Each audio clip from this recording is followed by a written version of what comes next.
Eu sou Ângelo Tessa, faço parte do grupo de estudos da Sociedade Espírita Casa do Caminho na cidade de Macatuba. Estou aqui hoje para apresentar mais um capítulo do livro Jesus no Lar, pelo espírito Neo Lúcio, psicografia de Francisco Cândido Xavier. Falaremos hoje sobre o capítulo 38, o argumento justo. E começa a narrativa.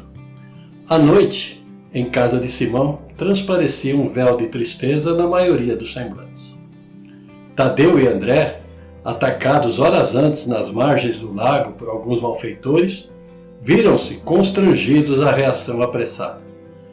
Não surgira consequência grave, mas sentiam-se ambos atormentados e irritadiços.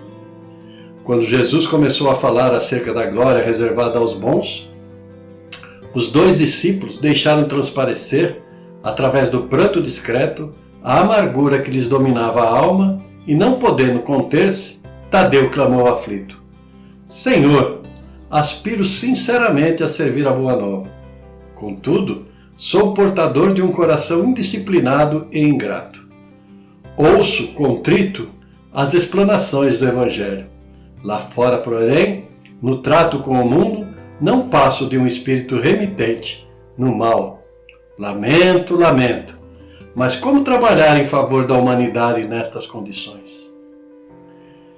Embargando-se-lhe a voz, adiantou-se André, alegando choroso: Mestre, que será de mim?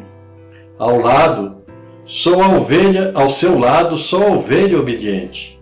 Entretanto, ao distanciar-me, basta uma palavra insignificante de incompreensão para desarmar-me. Reconheço-me incapaz de tolerar o insulto ou a pedrada. Será justo prosseguir ensinando aos outros a prática do bem, imperfeito e mal, qual me vejo?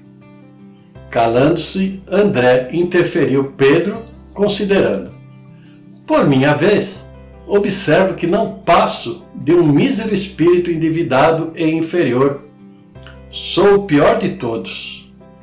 Cada noite, ao me retirar para as orações habituais, espanto-me diante da coragem louca dentro do qual venho abraçando os atuais compromissos.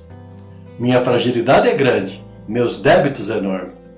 Como servir nos princípios sublimes do novo reino, se me encontro assim, insuficiente e incompleto? A palavra de Pedro juntou-se à de Tiago, filho de Alfeu, que asseverou abatido: Na intimidade da minha própria consciência, reparo quão longe me encontro da boa nova, verdadeiramente aplicada. Muita vez, depois de recordar-me ante as dissertações do mestre, recolho-me no quarto solitário para sondar o abismo das minhas faltas. Há momentos em que pavorosas desilusões me tomam de improviso. Serei na realidade um discípulo sincero? Não estarei enganando o próximo? Torturar-me a incerteza. Quem sabe se não passo de um reles mistificador?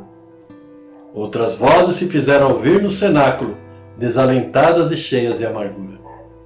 Jesus, porém, antes de assinalar as opiniões ali enunciadas entre o desânimo e o desapontamento, sorriu, tocado de bom humor, e esclareceu: Em verdade, o paraíso que sonhamos ainda vem muito longe e não vejo aqui nenhum companheiro ao lado.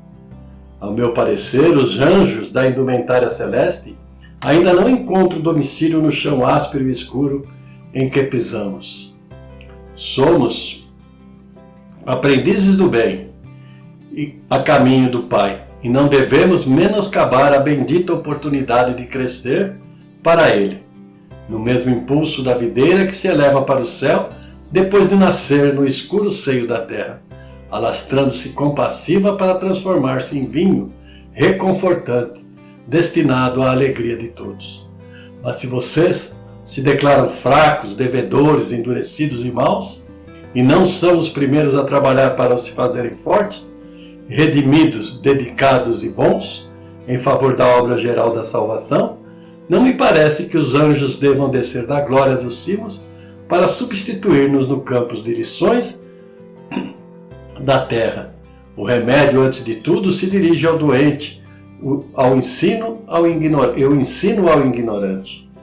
De outro modo, penso, a boa nova da salvação se perderia por inadequada e inútil. As lágrimas dos discípulos transformaram-se em intenso rubor a irradiar-se na fisionomia de todos, e uma oração sentida do amigo divino imprimiu ponto final ao assunto. Este capítulo, amigos e amigas, ele nos retrata bem aquilo que somos, né? Ainda espíritos em evolução, somos ainda imperfeitos, porque nós somos assim criados, simples e ignorantes, ou seja, estamos a caminho da busca da perfeição. Aquela perfeição, a mesma perfeição de Jesus, todos nós estamos fadados a isso. Sabemos disso, que fomos criados para sermos felizes e trabalharmos na seara do Mestre. E o Mestre nos diz: nenhuma das minhas ovelhas se perderá.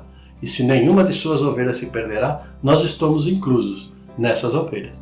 Fazemos parte desse rebanho do Mestre, que um dia passou por esse planeta de provas e expiações, assim como nós estamos passando hoje, por esse planeta de provas e expiações.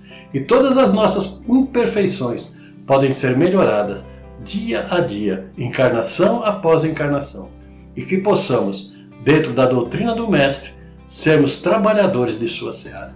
Busquemos em nós, no fundo de nosso coração, as forças, como Jesus aqui diz, né? Quando ele fala no fundo, quando ele faz esforço para se fazerem fortes, redimidos, dedicados e bons em favor da obra geral de salvação, não me parece que os anjos devam descer da glória dos cimos para substituir-nos no campo de lições da terra.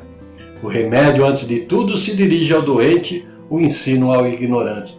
Então nós precisamos saber disso, que os anjos não precisam descer para nos ensinar. Esse remédio que o Cristo fala é o remédio do seu evangelho, da boa nova, e é esse remédio que nós devemos transmitir a todos. Somos fracos ainda, somos imperfeitos ainda, mas um pouquinho melhor do que éramos antes, do que éramos na outra encarnação, e seremos melhor na próxima encarnação. Que a paz e o amor do Mestre Jesus esteja em nossos corações.